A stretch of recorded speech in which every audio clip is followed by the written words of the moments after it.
Good morning everyone. तो आज की क्लास हम शुरू करते हैं कंटेंट एनालिसिस से। हमने सोशल साइकोलॉजी की जो मेथड्स थी उसके अंदर जो कुल मिला के 5 अलग अलग मेथड्स हैं, 5 अलग अलग तरीके हैं आइडेंटिफाई साइंटिफिक इंक्वायरी करने के। केवल 2 चीज़ें नहीं पढ़ी है जो इसके अंदर इस्तेमाल जो सोशल साइकोलॉजी में यूज़ की जाती है, कॉमनली यूज़ की जाती है। वो है, एक तो है कंटेंट एनालिसिस और दूसरा है सोशियोमेट्री। अब कंटेंट एनालिसिस आज हम डिस्कस करेंगे, सोशियोमेट्री कल करेंगे। जो कंटेंट एनालिसिस की यदि हम बात करते हैं तो जो वर्ड है कंटेंट और एनालिसिस, मतलब किसी भी टेक्स्ट का, किसी भी चीज़ का, किसी भी रिटन स्क्रिप्ट का हम एनालिसिस करते हैं। अब वो कोई सी भी चीज़ हो सकती है जिसका हम एनालिसिस करते हैं, पर ये जो एनालिसिस है किसी न किसी उद्देश्य को लेकर के ही किया जाता है। मतलब ये साइंटिफिक स्टडी में ही आएगा। तो उसमें हम प्रॉब्लम स्टेटमेंट बनाएंगे, हम हाइपोथेसिस बनाएंगे और जो डाटा कलेक्शन की बात आएगी उसके अंदर हम कंटेंट एनालिसिस का उपयोग करेंगे। अब कंटेंट एनालिसिस एक विधि है। इस विधि में जो भी डाटा हम कलेक्ट करते हैं वो लिखे हुए शब्द, बोले हुए शब्द, रिकॉर्ड किए हुए शब्दों में हम एक स्पेसिफिक कॉन्सेप्ट या एक से ज़्यादा कॉन्सेप्ट या अलग अलग शब्दों को ढूंढने की कोशिश और उसका मीनिंग आइडेंटिफाई करने की कोशिश करते हैं। एनालिसिस जो मेथड यूज़ करते हैं उसके अंदर हम जो टेक्स्ट है, कोई सी भी किताब हुई, कोई सा भी लेटर हुआ, कोई सी भी स्पीच हुई, कोई सा भी न्यूज़पेपर हुआ, उसके अंदर अलग अलग चीज़ों की खोज करते हैं। तो हम एनालाइज क्या करते हैं? कंटेंट एनालाइज करते हैं। कंटेंट मतलब कोई सा भी विषय या कोई सी भी चीज़ जो लिखी हुई है, बोली हुई है, रिकॉर्ड की हुई है। ऑडिटरी भी हो सकता है, बोला हुआ भी हो सकता है, मूवी भी हो सकती है, बुक भी हो सकता है, बहुत सारी चीज़ें हो सकती हैं। उसका एनालिसिस किया जाता है। अब उसका एनालिसिस क्यों किया जाता है और किस तरीके से किया जाता है, वही कंटेंट एनालिसिस में यूजुअली हम पढ़ते हैं।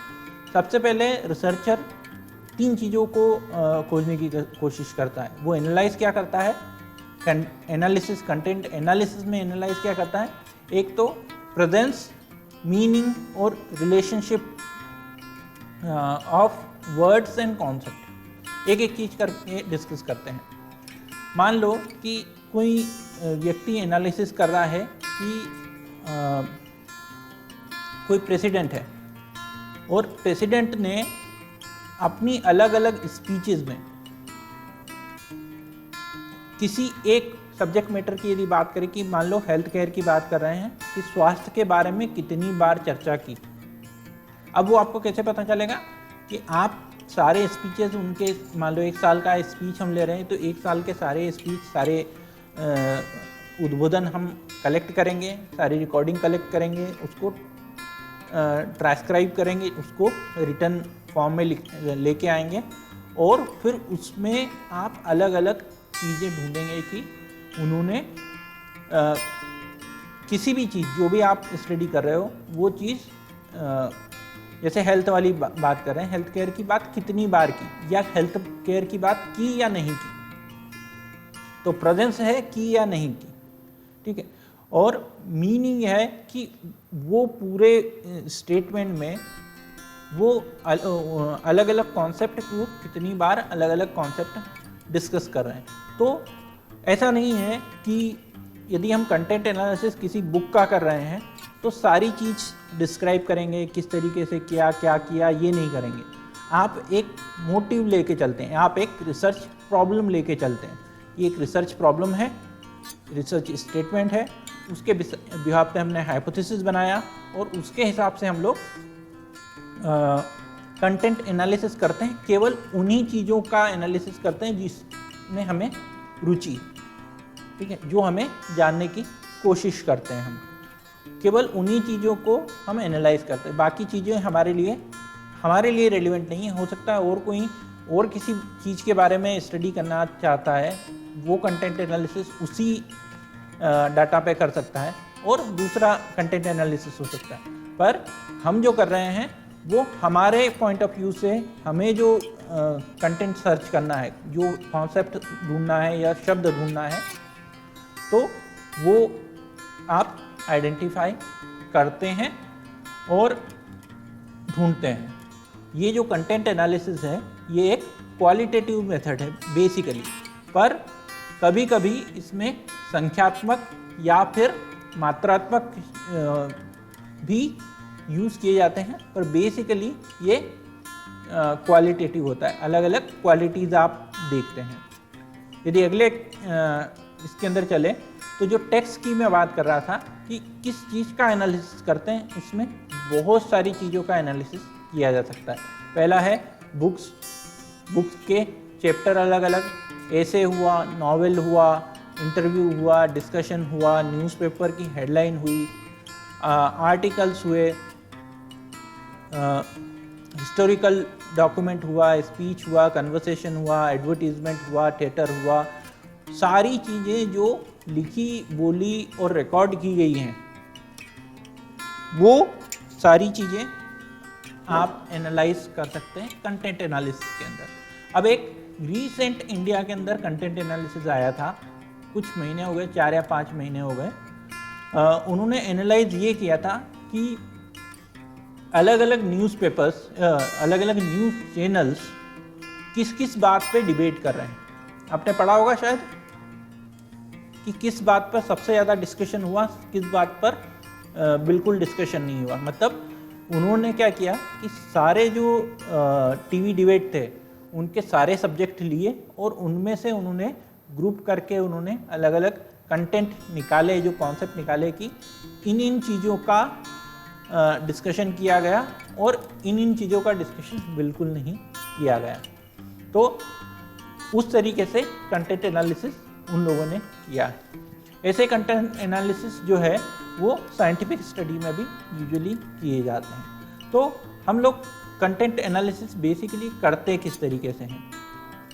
कोई सा भी कंटेंट एनालिसिस करना होता है तो हम पहले टेक्स्ट लेते हैं और आप हाइपोथेसिस बनाते हैं कि मुझे इसके अंदर कौन सी चीज़ आइडेंटिफाई करना है, कौन सी चीज़ ढूंढना है, कौन सी चीज़ पता करना है, और उस चीज़ को फिर हम अपने हिसाब से कोड करते हैं कि एक शब्द ढूंढ रहे हैं, या फिर आप एक मीनिंग ढूंढ रहे हैं, या फिर आप फ्रेज ढूंढ रहे हैं, सेंटेंस ढूंढ रहे हैं, या केवल कॉन्सेप्ट ढूंढ रहे हैं। आपको पहले ये आइडेंटिफाई करना पड़ता है। यदि कोई सा एक एग्जाम्पल लेते हैं हम लोग, पहले टाइप पढ़ लेते हैं कि मान लो कंटेंट एनालिसिस यूजुअली 2 टाइप के होते हैं। पहला बोलते हैं कंसेप्चुअल और दूसरा जो बोलते हैं वो होता है रिलेशनल। कंसेप्चुअल के अंदर आप कोई सा शब्द या कोई सा मीनिंग आप आइडेंटिफाई करते हो और किताब में आप वो ढूंढने की, या फिर जो भी आप जिसका भी एनालिसिस कर रहे हैं उसके अंदर आप वो शब्द, वो मीनिंग या फिर वो सेंटेंस ढूंढने की कोशिश करते हो, वो आया है या नहीं आया है, या आया है तो कितनी बार आया है।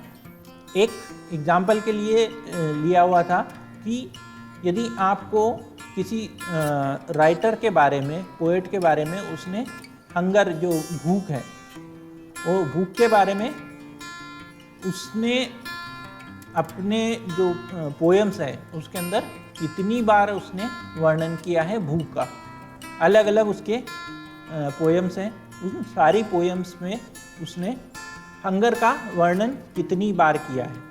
यदि आपको ये खोजना है तो आप हंगर शब्द ही नहीं ढूंढते हैं, हंगर का मतलब भी ढूंढते हैं कि यदि भूखा है तो केवल भूखा होना और न खाना दोनों हंगर का ही, या न खाने को न मिलना दोनों ही भूख का ही मीनिंग होगा, हंगर का ही मीनिंग होगा।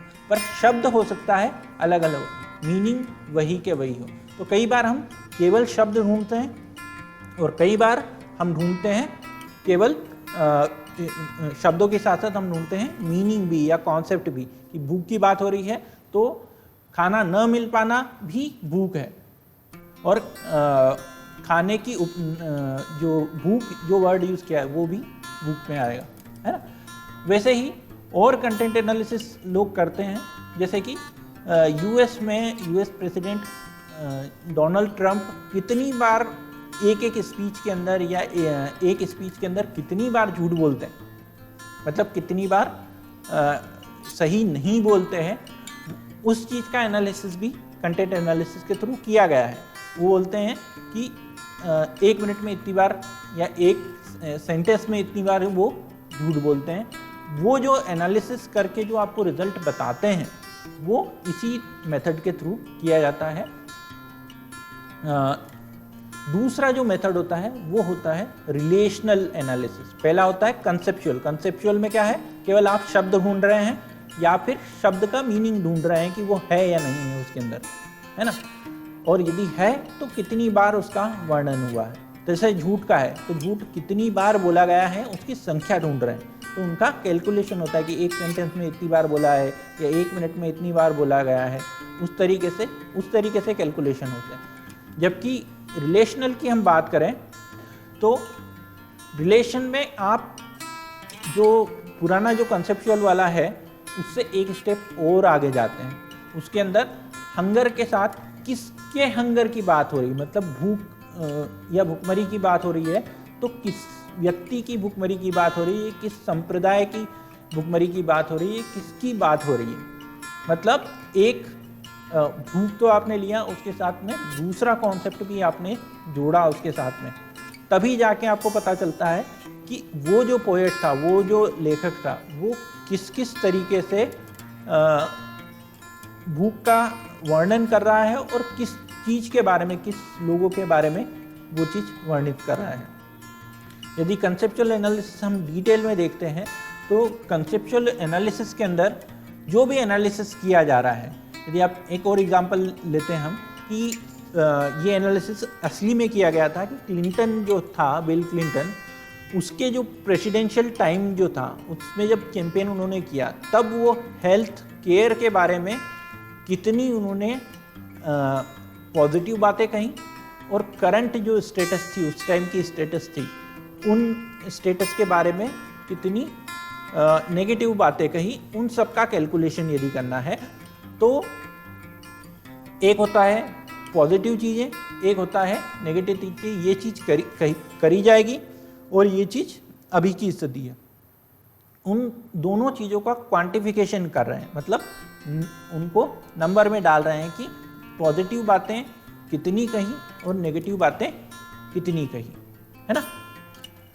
कंसेप्चुअल की बात करते हैं, उसी के अंदर अलग अलग टर्म्स हैं।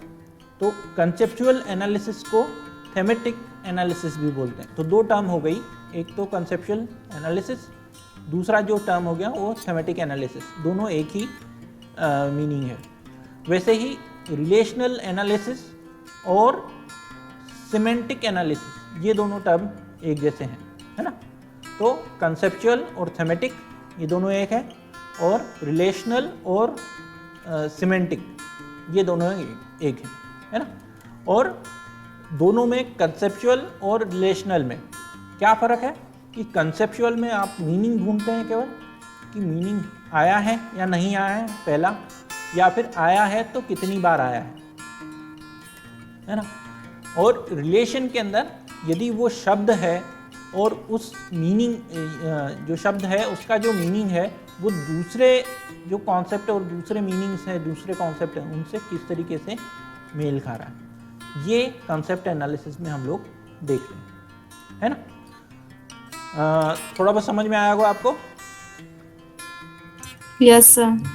तो मुझे जो कंटेंट एनालिसिस का एडवांटेज है, पहला तो वो सस्ता है, एकदम सस्ता है, क्योंकि आप मेहनत करते ज़रूर, अपने टेबल पे मेहनत ज़रूर करते हैं, पर अलग अलग जगह जा कर के इंटरव्यू ले कर के कागज़ खर्च कर के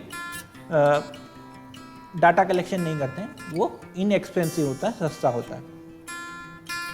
दूसरा है कि आपको बहुत सारा मटेरियल मिल जाता है, यहाँ तक कि कंटेंट एनालिसिस पे पूरी की पूरी थीसिस होती हैं। एक थीसिस पढ़ने में आया था कि हिंदी साहित्य में लोटे का महत्व। जो लोटा शब्द है या लोटे का जो वर्णन है वो हिंदी साहित्य में कहाँ कहाँ किया गया, उसका कंटेंट एनालिसिस किया गया कि वो कहाँ पे आया, किस तरीके से आया और किन किन कॉन्सेप्ट के साथ में, किन किन लोगों के साथ में, किन किन दूसरी चीज़ों के साथ में उसको जोड़ा गया, उसका महत्व, ऐसी पूरी पीएचडी है। तो आपके पास जो मटेरियल है, जो डाटा है जिसमें से आपको कलेक्शन करना है, मान लो आपको प्रेसिडेंट नौकरियों के बारे में कितनी बात करते हैं, या हमारे प्राइम मिनिस्टर नौकरियों के बारे में कितनी बात करते हैं, या अनएम्प्लॉयमेंट के बारे में कितनी बात करते हैं, यदि वो आपको जानना है तो आप प्राइम मिनिस्टर के सारे इंटरव्यूज़ ऑनलाइन अवेलेबल हैं, वो सारा जो कलेक्शन है वो आप आसानी से कलेक्ट कर सकते हो और बहुत सारी मात्रा में मिलेगा। 2014 से लेके अभी 20 तक आपको 6 साल का एक साथ का कंटेंट आपको बहुत आसानी से मिल जाएगा, जो दूसरे मेथड के अंदर इतना सारा कंटेंट ढूंढना बहुत मुश्किल होता है ना। तो एक एडवांटेज इसका ये है कि आपको बहुत सारा मटेरियल एक साथ बहुत आसानी से मिल जाता है और आप उस मटेरियल को बहुत आसानी से एनालाइज भी कर सकते हो। प्राइम मिनिस्टर के इंटरव्यूज़ के अंदर अनएम्प्लॉयमेंट कितनी बार डिस्कस हुआ है, यदि ये जानने की कोशिश करते हैं तो आप एक एक सेंटेंस, एक एक पैराग्राफ, एक एक वर्ड को एनालाइज करके फिर आप इन्फ्रेंसेस निकालते हैं कि इनने 2014 में इतनी बार डिस्कस किया, 2015 में इतनी बार किया, 2016 में इतनी बार किया और कम हो रहा है, ज़्यादा हो रहा है, जो भी आपका एनालिसिस आता है उस तरीके से आप इंटरप्रेट कर सकते हो, है ना। पर इसके कुछ नुकसान भी हैं। सबसे बड़ा नुकसान है ये टाइम कंज्यूमिंग है। अब मान लो कि आप 6 साल के इंटरव्यूज़ आपको देखने हैं, तो प्राइम मिनिस्टर हर एक हफ्ते के अंदर मन की बात कहते हैं, हर संडे 1 घंटे का वो है इंटरव्यू है या 1 घंटे की स्पीच है। अब यदि आप 6 साल का देखने जाओगे तो कंटेंट तो बहुत सारा है, पर आपको उसको एनालाइज करने में भी उतना ही टाइम लगेगा, क्योंकि आप एक एक सेंटेंस सुन रहे हैं या एक एक यदि वो ट्रांसक्राइब भी किया हुआ है, मतलब बोला हुआ आपने लिखवाया भी है या लिखा गया भी है, उसके बाद भी आपको हज़ारों लाखों पेज पढ़ना पड़ेंगे, एनालाइज करना पड़ेंगे, उसके बाद ही कंटेंट एनालिसिस पूरा हो पाएगा। दूसरा है कि आपका जो आप एक्सपीरियंस करते हो, आप जो सुनते हो, आप जो मानते हो, वो आप कंटेंट के अंदर ढूंढने की कोशिश करते हो, तो वो आप स्पेसिफिक चीज़ें ही ढूंढते हो जो आप ढूंढना चाहते हो। तो ये आपका एजम्पशन होता है कि आपको ये चीज़ मेज़र करना है, पर एक्चुअल में वो चीज़ मेज़र होती ही नहीं है, क्योंकि इंटरव्यू ज़रूरी नहीं है कि सामने वाले ने केवल इंटरव्यू में ही वो चीज़ बोली हो तभी वो उसके बारे में सीरियस हो। कई बार चीज़ें की जाती है और बोली नहीं जाती है, तो यदि हम केवल बोलने पर विश्वास करेंगे तो वो असली मेज़रमेंट नहीं होगा कि उन्होंने अनएम्प्लॉयमेंट पे काम किया है या नहीं किया है ना। तो वो एक्चुअल मेज़रमेंट नहीं हो पाएगा। तो वो एक डिसएडवांटेज है हमारा कंटेंट एनालिसिस का कि केवल वो बोले हुए शब्दों को ही मेज़र करता है, किए हुए चीज़ों पे एनालिसिस नहीं हो रहा है। और ये जो रिसर्च है ये यूजुअली रिसर्च हाइपोथेसिस या फिर कोई भी एक्सपेरिमेंटल हो या फिर सर्वे हो, इन चीज़ों को इनिशिएट करने के पहले वाली चीज़ कंटेंट एनालिसिस होती है। कंटेंट एनालिसिस में कॉज एंड इफेक्ट नहीं पता चलता है। कंटेंट एनालिसिस से कोरिलेशन या रिलेशन, दो चीज़ों के बीच में रिलेशन पता नहीं चलता है। केवल आप एक स्टेटमेंट देते हैं, केवल एक आप डिस्क्रिप्शन देते हैं कि ये चीज़ इतनी बार डिस्कस हुई, ये चीज़ इतनी बार बोली गई, ये चीज़ इतनी बार लिखी गई, इन चीज़ों के साथ में लिखी गई, पर उससे ज़्यादा एनालिसिस इसमें नहीं किया जाता है ना। तो ये सारा काम कंटेंट एनालिसिस में किया जाता है। तो आज की क्लास हम यहाँ ख़त्म करते हैं। आज की क्लास अटेंड करने के लिए धन्यवाद, है ना। Have a nice day. Thank you sir.